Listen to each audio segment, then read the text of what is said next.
Assalamu alaikum guys, this is Dr. Fatima and today we are going to discuss monitoring during anesthesia. Again, this is a very important topic, especially for those who have just joined anesthesia in any part of the world, because during start of the training in anesthesia we don't know what is important for us and how we have to monitor the patient. So this particular presentation will I have tried actually to minimize the questions which are frequently asked, what we have to monitor during anesthesia and how we have to monitor the patient during anesthesia and what is the importance of monitoring during anesthesia. So this particular presentation is going to streamline this important aspect. Goals of the discussion will be basically standards of monitoring which are being employed internationally by different guidelines. For example, ASA, WHO, Canadian Society of Anesthesia. So we are going to discuss different international guidelines of standard of anesthesia monitoring. Clinical monitoring and respiratory system monitoring, CVS monitoring and temperature monitoring. Basically, these are the systems which we have to target during anesthesia. These are the 2-3 systems which we have to target during monitoring for anesthesia. Starting with standards of monitoring. So the standards of anesthesia monitoring is that the standard ASA monitors, this is the term which is being used during anesthesia for the basic physiological principles, which is recommended by the American Society of Anesthesiologists. And the standard monitor which we use and which we need during OR are 4, including pulse oximeter 1, electrocardiography 2, non-invasive blood pressure monitor 3 and temperature monitor 4. So you are incomplete without these 4 because these are the 4 vital signs which you have to see during anesthesia. Quantitative monitoring of the volume of expired gas is also important and it is strongly recommended by American Society of Anesthesiologists. All the international standards state that the most important monitor is presence of an anesthesia clinician throughout the anesthesia. You see, if the anesthetist leaves the operation room, he leaves the patient in agony. Most of the incidents, most of the studies which we have been done, especially in the Australia, they have stated that most of the critical incidents happen when the anesthetist leaves the OR. So the important thing is anesthesia clinician's presence throughout the anesthetic procedure within the operation. Starting with American Society of Anesthesiologists standards of monitoring during anesthesia. They say that okay, we are going to discuss three particular things. We are going to discuss continuous presence of one thing, then what is the description of this, and then what monitors we need. Okay, so ASA says that one qualified anesthesia professional should always stay in the OR, and this is the and what minimum we need is inspired oxygen with low oxygen limit alarm, I mean oxygen detector, and pulse oximeter, expired carbon dioxide continuously, disconnect alarms from the mechanical ventilation, continuous ECG monitoring, blood pressure and heart rate monitorings. During during general anesthesia, pulse oximetry or pulse plethysmography or continuous palpation of the pulse or auscultation of the heart sounds is mandatory, and temperature when clinically significant changes are anticipated by anesthesiologist. Now, Association of the Anesthetists of Great Britain and Ireland say that an anesthesiologist again should always be present during anesthesia in OR. They have categorized this into four things. Minimum is pulse ox, NIBP, ECG, inspired and expired oxygen, carbon dioxide, nitrous, and any volatile agent which is being used, and airway pressure, peripheral nerve stimulator, and temperature for procedures which are greater than 30 minutes duration. Available thing should be stethoscope. Additional equipment should be invasive blood pressure monitoring. You don't need to have invasive blood pressure in every case. So this is an additional information. This is an additional thing which you should have at ease. And recommended is EEG based depth of anesthesia when neuromuscular blockade is being done with TP.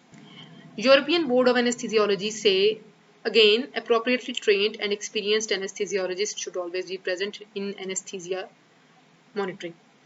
Essential equipment is again same. extra thing is airway pressure monitoring, which is essential. Available thing which should be there is peripheral nerve stimulator with neuromuscular blockade and temperature. Canadian Society says that physician or an anesthetist should be present. Now Canadians say a different thing.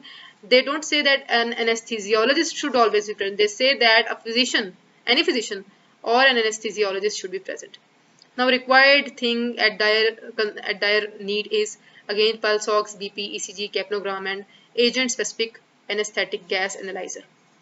Exclusively available for each patient is temperature monitor, stethoscope, lightning appropriate to visualize an exposed portion of the patient. This is very important particular thing because during anesthesia the patient is draped and as a whole we should actually keep the area of mouth and nose bare so that we can see the mist in the tube, we can see the position of the tube, we can see if the patient is self-extubated or the tube is kinked. So we should keep that area bare and we should have an appropriate lightning source, which has not been highlighted by any other Society of Anesthesia standards of monitoring.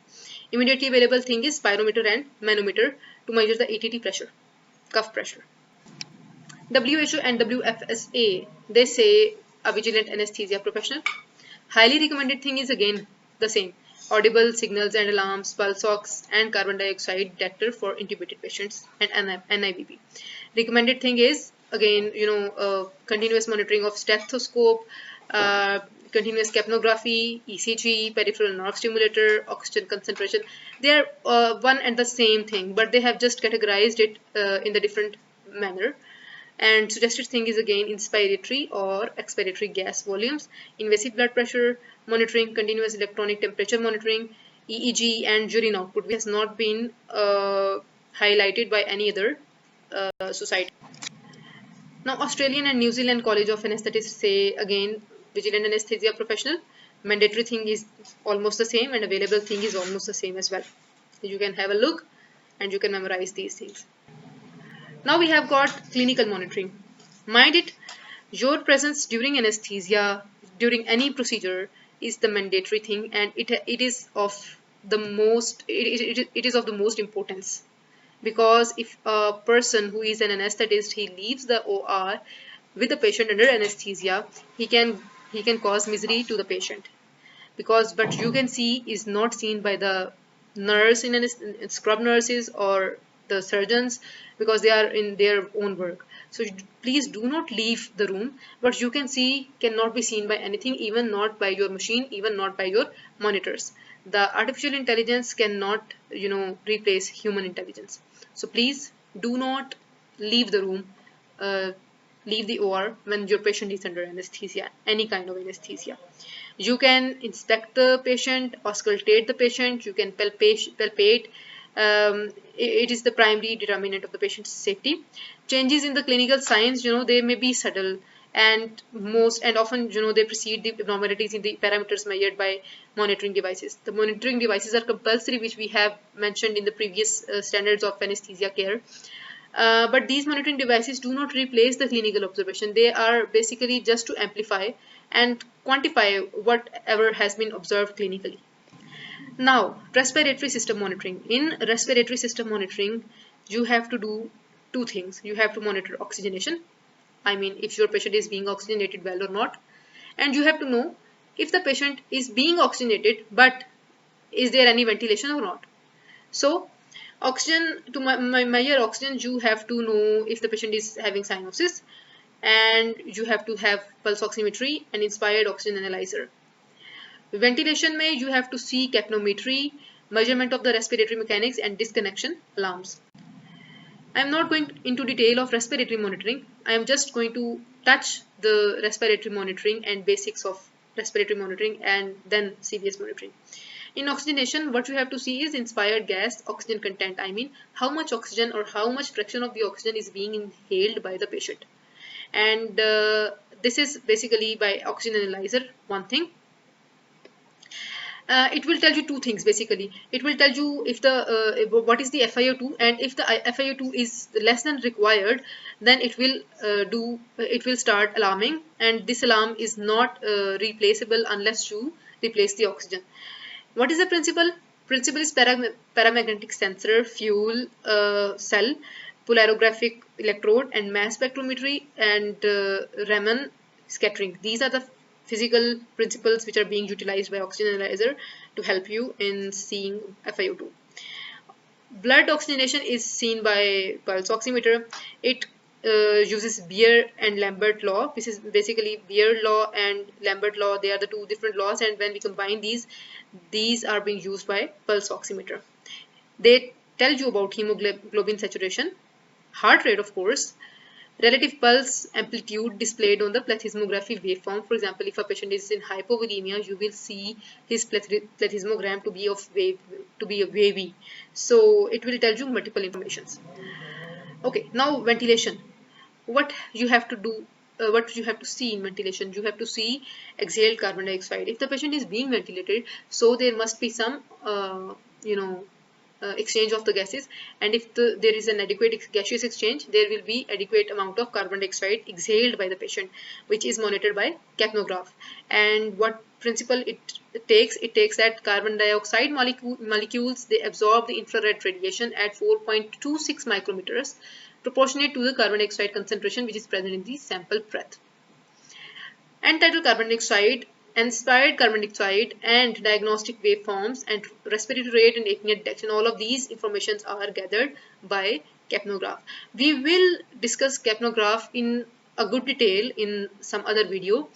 Now I am just touching that you have to know what is capnograph. Capnograph tells you what carbon dioxide, what amount of carbon dioxide you are exhaling, the patient is exhaling. Now, instantaneous information about perfusion, because of course if there is cardiac output, only then there is a gaseous exchange, only then there is carbon dioxide exhaled by the lungs. So it gives you instantaneous information about perfusion, adequate perfusion of the organs. Metabolism, of course, if there is significant metabolism, then only carbon dioxide is exhaled through the cells to the bloodstream and goes to the lungs, and then it is expired.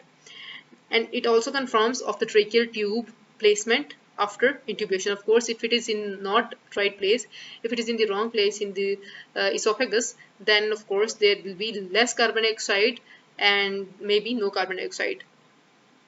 Integrity of the ventilation system. During mechanical ventilation, of course, you have to see if you are not damaging the lungs with your positive pressure ventilation, and this is done by disconnection alarms. For example, it happens that there must be some disconnection and you don't bother it if there is no disconnection alarm. So if the patient is disconnected from the anesthesia machine, the machine will alarm that there is some disconnection because there will be no tidal volume delivered. Detects the cyclical changes in the airway pressure in the normal range. This is a principle because it actually detects pressures in the airways. It alarms if the significant decrease in the rate or pressure occurs. Pulmonary mechanics are basically pulmonary flow and pressure sensors.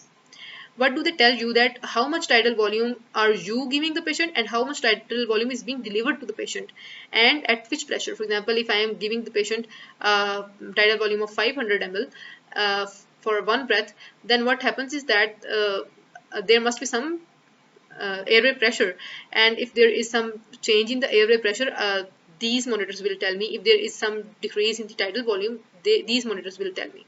So this is an important thing as well, that you have to see you don't have to only see the 4 vital signs, but you have to see these things as well. Now CVS monitoring, the important thing is blood pressure monitoring, which can be invasive or non-invasive depending on the clinical scenario. Electrocardiography is a mandatory thing. Blood pressure monitoring is a mandatory thing during any surgery. Now central venous pressure is not a mandatory thing, but it is compulsory in many of the cases, of course, when there is extensive surgery and there is more volume depletion and there is requirement of the central venous pressure monitoring. Pulmonary artery catheter, similarly, transesophageal echocardiography and cardiac output monitoring. We don't use these 4 monitors on daily basis, but yes, central venous pressure monitoring is done quite frequently because most of the surgeries which are major cases, they usually need central venous pressure monitoring. Okay, now in circulation, what you have to see, basically, what do you want to see? You want to see the heart. You want to see the arterial blood pressure. Heart activity is seen by ECG. ECG monitor detects and amplifies, and it displays the ECG signals, and heart rate and rhythm basically is observed. What else you need to see is the ST segment changes during anesthesia with an audible alarm warning of significant arrhythmias or asystole, for example, or even anything else. Or arterial blood pressure is non-invasive blood pressure, which uses oscillometric devices, and it can be invasive blood pressure monitoring as well.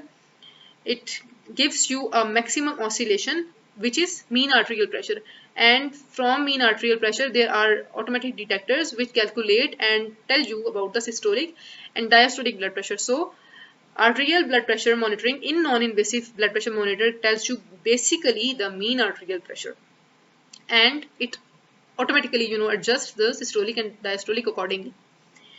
Now we have got temperature monitoring. Temperature monitor is basically a semiconductor, and the electrical resistance decreases as the temperature decreases, so and vice versa. So the core or peripheral temperature both are monitored, and the most important thing in temperature monitor is that if there is two monitors, one is monitoring the core temperature and one is monitoring the peripheral temperature. So if there is a greater than 2 degrees Celsius core to periphery temperature gradient, it is indicative of low cardio. This is an important information which you don't have to forget. Now last almost slide is that temperature monitor. Now you need to see what are the sites on which you can monitor the temperature during anesthesia. Core temperature is monitored at highly perfused sites where temperature is homogeneous and high compared with the rest of the body, using nasopharyngeal with probe which is inserted 10 to 20 centimeters inside, and distal esophageal monitor, tympanic membrane or pulmonary artery probes. These are the 4 sites which tell you about the core temperature and not the peripheral temperature. Thank you very much.